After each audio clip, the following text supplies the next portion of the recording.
Do. Hey there, viewers, and welcome back to the Self-Made Auto Channel. We are working on the 2011 Chevrolet. It's a 2500 HD. It's got the big rockin' knockin' diesel in it. And this came from a local Chrysler dealer. You heard that right, Chrysler dealer. I think they probably took it in used. And I'm told that it had a whole slew of codes in it for the transmission. Something there, I didn't get into the particulars. Anyhow, they came to the determination that it needs a new transmission, which I think has an Allison in it, so they put a Jasper, according to the sticker here, Jasper transmission in it, and they're still having some issues with it, and not being equipped with the scan tools to further their diagnosis or repair info. Because they are a Chrysler dealer, they opted to bring it here. Let me have a look at it. So we'll get it fired up. It doesn't like to move, feels like it's in limp mode, maybe stuck in second gear. So reverse does work, but when I went to back it up, it was like a really delayed engagement, like 30 seconds delayed. So see what it has for code, see if we can't figure this out.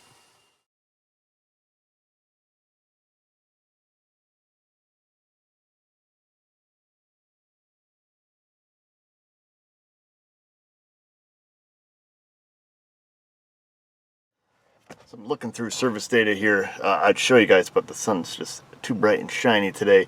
So the 2669er solenoid high control circuit group 2, it states that under circuit description, transmission module provides B+, so battery voltage, to shift solenoid 1, 2, 3, and pressure control solenoid. They label it as a PCS2 through a separate solid state device called the high side driver, HSD2. The TCM uses low side drivers to control the solenoids. So I guess just that brief description, it tells me that the transmission control module is separate, independent of the engine module, which I think these things live up on the fan shroud. Cut down on the wind here. Sends battery voltage through the high side driver, like it says, and then uses a low side driver to command it. Whether or not it can control both of those, turn them on and off, we would have to find out. Let's see, to run this, it says that the 2669er is not set, battery voltage is between 9 and 18 volts, engine speed is greater than 200 RPM, so that's why we had to start it. And the high side driver is commanded on.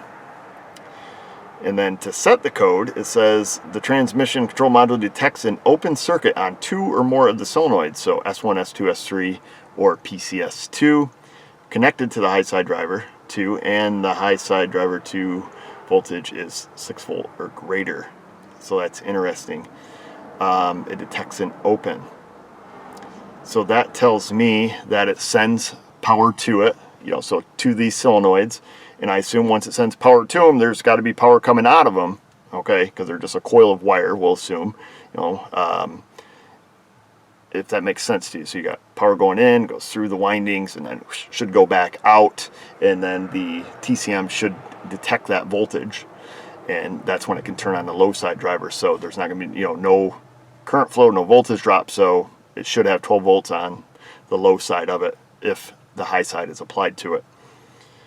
Let's see, actions taken when this code sets. The TCM commands first, third, or fifth gear. If the DT sets while in reverse, the transmission stays in reverse. Interesting. And it inhibits torque converter clutch engagement. And then I guess we got to get a schematic. So I'm going to look through some service data here. Sometimes there's good stuff in the flow charts. Sometimes there's not, but it looks like, I think personally, my test would be to see what we see on scan data, and then it does give us some bidirectional tests here that we can do. And then I would also make sure that, is the transmission control module sending power down there, and if it is sending power down, is it making it back to the TCM to where it can actually control these. So I'll do some looking, we'll come up with a test we're going to do, and then we'll execute it. Remember where we left off, folks. I had to walk away for a few hours. Lunch has come and gone. Had to help the boys with some other stuff. I think we were looking through some service data, because that's what's up on my screen. I think the first thing I want to look at before we get too hog wild into here is let's get a factory wiring diagram and see if our high side driver voltage is making it there, because roll this window up again. If you know, if this is what it's looking for, I think we already talked about the theory of power going in, power coming out. Well, if we got no power going in, let's just start there. You know, now if we got our battery plus down there, then we'll go from there. So I'm gonna go back here. I'll get us a diagram. The glare is still a little wonky, and then we'll see, get the battery power that feeds these solenoids. Then we should be good here. So looking at the diagram, here's our solenoids that it's speaking of. Shift solenoid 1, 2, 3, and pressure control solenoid, all sharing a common power. So it's going to be the high side driver portion, this red with black stripe, and then these are going to be all our control wires here coming out of it. What the power side is this brown wire right here. Let's see if I can click. No, I can't. There we go. I clicked it. Goes to number 13, which goes to number 13 here. Let's see if I can click. There we go. Actuator supply voltage. So that's going to be what they're calling, you know, their high side driver 2. I can only assume.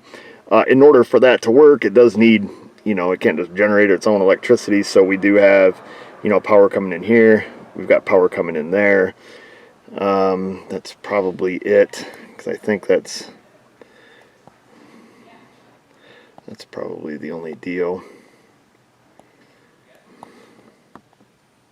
No, there's transmission control module there too, so we would want to see, yeah, we got another ignition wire there.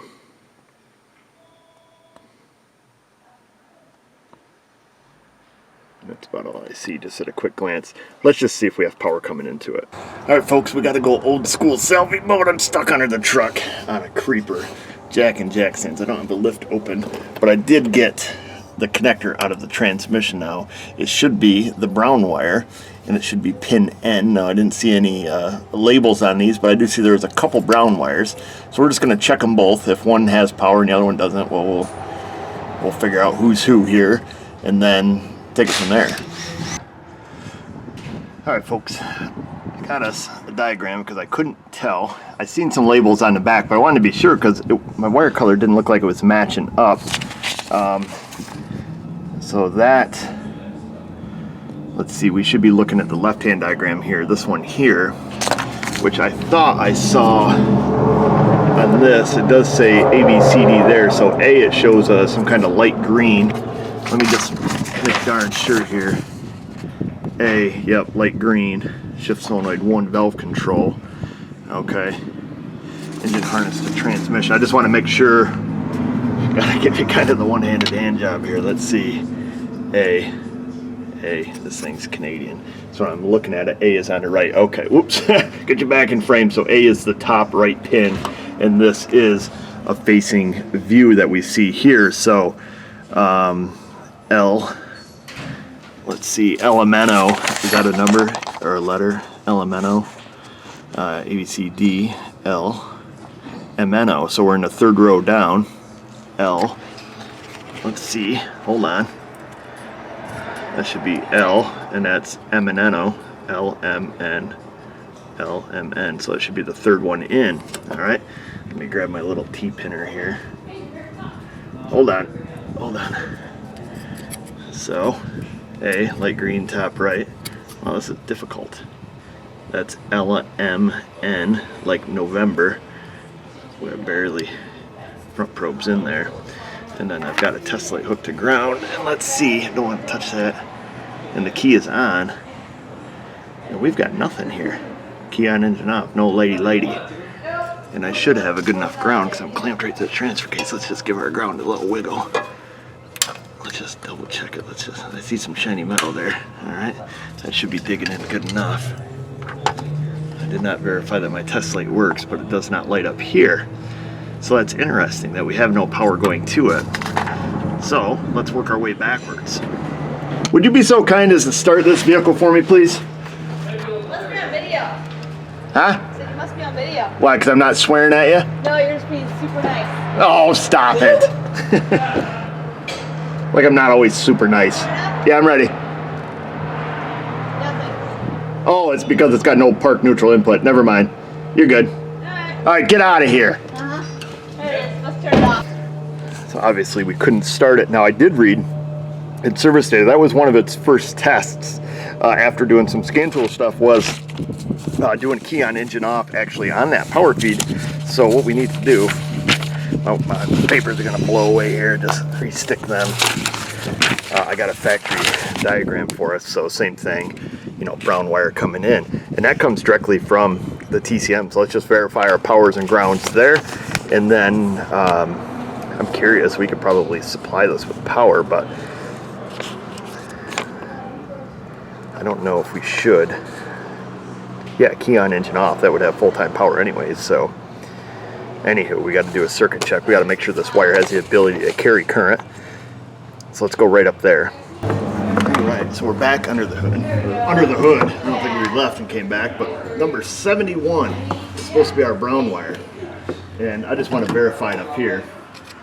So our test light does work. And what are we down here? 61, 62, 63, 64, 65, 66, 67, 68, 69, or 70, 71. I counted wrong because that is red with white. Is that supposed to be right? So 80, 79, 8, 7, 6, 5, 4, 3, 2, 1. I count from that side, I hit brown. Maybe that's not 61. 1, 2, 3, 4, 5, 6, 7, 8, 9, 10, 71. Okay, I got it twice going each way. I did stick the key pinner up in my hat. I can feel her probing deep into its cavity. Test light that functions, the key that is on. Uh-oh. Good. Uh-oh. Like zoinks. We got power period. Hey, Marie. Yeah? Would you be so kind as to turn the key off for me? Oh, it's on video. Yes, Eric, I would be so glad to. That is mighty kind of you. The key's off? Yeah. Like off and out of the ignition? Oh, good girl. Okay, put them back in and turn the key back on. Keys on. And I thank you. That's good. You can just leave the key on and come on out. Let me just make sure I'm only in a single pin here. Problem with back probing, sometimes you come across pins, which can be super deadly. Not deadly, but it could be. Well, where in the thunder am I? Probe its cavity again. Yeah, I know that I'm on a single pin, so I'm happy with that. That's interesting. Now, folks. All right, folks. That's what cameraman always says. I'm addicted to that channel. Neutral drop. In case you guys aren't watching Neutral Drop, go watch. Kind of got some salty language, but so it's brown, pin 71. And that goes right down to our transmission pin N. I'm going to crawl back under there. I'm going to double check that I have a good ground. If that's not lit up, then the only plausible option is a broken wire. Hooray, hooray. L, Elemento. Third row down, third one in. L, M, N. That's what we're looking for. And I'd like to double check myself. Oh, you better check yourself. And actuator supply voltage, which stayed powered up with the key off, but it may take a while for that module to shut down, so I'm not super surprised.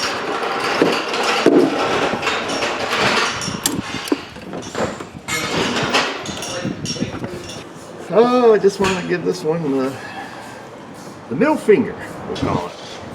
I got under there and checked it again, and now we have power. All I've done simply is unplug the transmission control module and plug it back in. I had to unplug it to remove its cap. Now we have power down there, and I ground it to the same point. So, what I'm going to do now... Are you talking to me? Oh. So we're going to unplug this thing again. Now I see the little red thing here in the middle is not seated all the way. So that just clicked on. And I did see when I took this off that, you know, it had obviously been off before several times. It was just kind of, I mean, it was where it belongs. It was obviously put in the correct spot. Not saying anything bad about the guy who did it, but I'm curious now that I see that that red thing has popped up. I'll tell you what, just in case this works, let me put this lid back on. Snap that back on. Make sure we don't have any wires pinched. The little red wire separator is all good. Oops. Let's open this up all the way.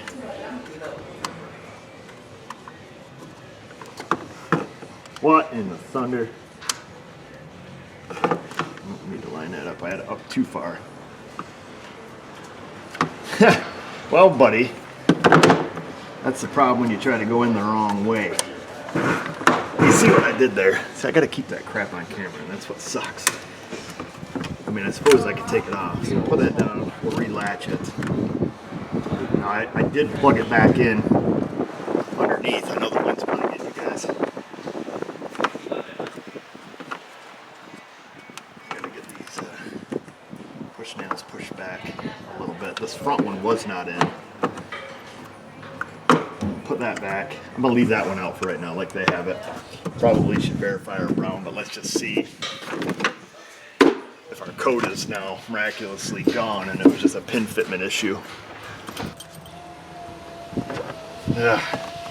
How is it that I hire two people? Oh, Miss Marie. Oh, sugar. Please tell me you did not break this. That's the connector for our OBD2. I have to let this reboot back up. What was I griping about? Oh, I hired two people, and all of a sudden I'm the one working outside. Kind of funny how that works, isn't it? What did we determine this year this thing was? Crap.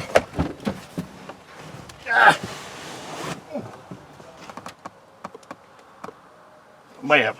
Might be riddled with codes because, oh, I went back in the engine control module, you ding dong.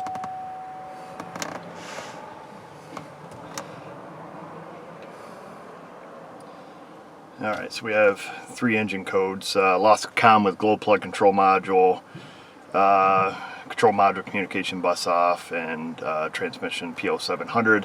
They are all passed, but history codes. I want to take and clear them out just because everybody's going to have codes stored in it here for loss of comm with, everything it lost comm with. So I'm going to get these codes cleared out. We'll fire it up and see. Okay, looks like this thing is done doing its all system scan. Bunch of no comms with stuff. Of course, this is options the vehicle doesn't have. We got codes in body module. Park assist, theft deterrent, TCCM. Okay, so I want to go to view all DTCs. I'm going to scroll down through these because I want to see what they say. We're probably going to have a bunch of no comms. These are history codes. Yeah, lost comm with TCM, lost comm with ECM, TCM invalid data. So I'm just going to take and clear these out. Now, when I did, are you sure you want to clear? Well, yes, I am. When I did bring this thing in, the service park assist was on, so I assume that was already broke. We're going to go transmission control module, DTCs. We're going to wait and see what we have here. Present. Now we have 0 codes there. Now I'm still up on jack stand, so I want to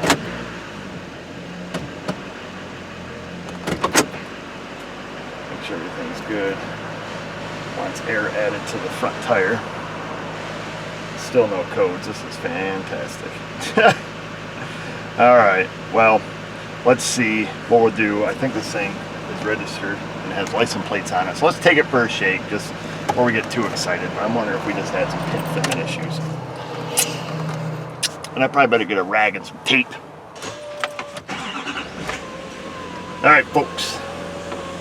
We're going to take a shake despite the TPMS light being on. Left rear tire though. Alright, let's back up here. Make sure we don't hit anybody. This thing's got a big utility body on it. Alright. Wait for that fellow to pull out. Wait for this truck to come. Alright. Drop and drive. Our service park assist is still on, which it was at the beginning, but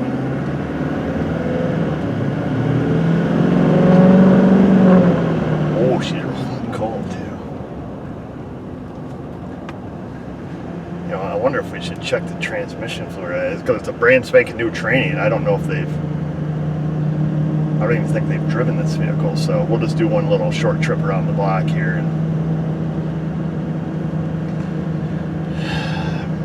But what's weird is all we've done is have, what have we done? Well, we checked it for power underneath, no power. Is this thing a four-wheel drive or something? Transmission sounds terrible. We checked it for power underneath, which we didn't have any, so then we decided to work backwards and see if we had power to the TCM. And when I did that, I unplugged the transmission control module, of course, to get the cover off the back so we could back probe it, and then miraculously we had power there.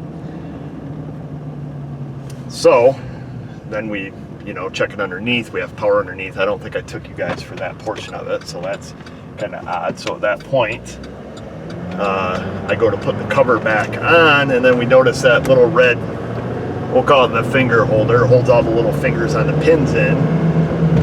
We snap that back in, and now all of a sudden this thing seems to work.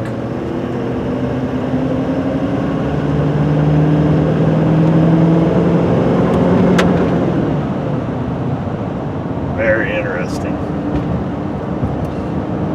I don't know. I've done enough transmission control modules on these. It's about the only thing I've ever done on them, on that Allison. And I've had weird intermittent problems like this. Typically, the failures I've seen with them is usually due to heat. Transmission control module just quits working, the printle display goes wacko, and you know, usually you lose communication, and then it cools down and everything's fine, or you go out and give it a whack with, you know, the back of a hammer, and you know, away it goes again. I have done some pin fitment problems down on the transmission. I think I did a video on that.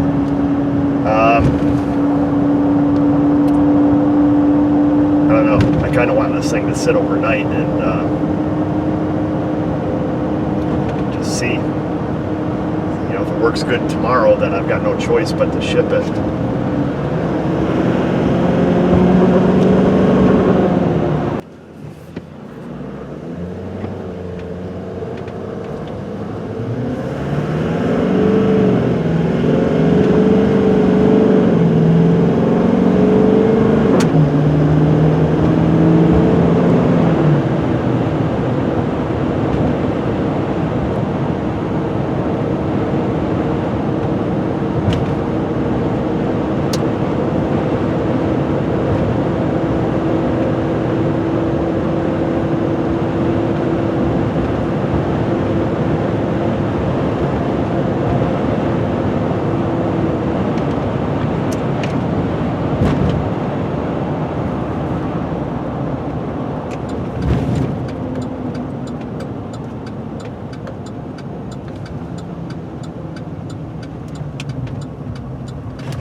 Phil is like the safest motorcycle driver I've followed. Full riding gear, looked both ways at the train crossing, lots of signaling. Wow. Just for the ride, not for the, oh, what do they say? Just for the slide, not for the ride. Alright. Anyhow, we're back. It seems to function. I want to wait till morning. All right, folks. I'm gonna leave it at that. No lights on. Of course, it runs and drives and shifts now. It doesn't have that big delay when we put it into gear. I don't know what else to do other than to wait until morning and see if it works. We still could have, you know, a transmission control model that's, you know, on its way out or is acting intermittent, which, as I mentioned, wouldn't surprise me. But for right now, it functions, and we have to go with the data that we have. We had no power. We check it up here. We fiddled with it. Now we have power. You know, what are you going to do? What would you do? What would you do? You just wing a transmission module at it and ship it down the road, or give it back to them if it works fine in the morning, and, you know, cross your fingers and hope it was simply a pin fitment issue. But when the problem is no longer present, then you have to pick up and move on. You can't fiddle with stuff until it acts up again. So anyhow, how about you guys act up down there in that comment box? Leave me a question, comment, criticism, concern, ring that bell, hit subscribe, do all the stuff that you do. And just remember, viewers, if I can do it, you can do it. Thanks for watching.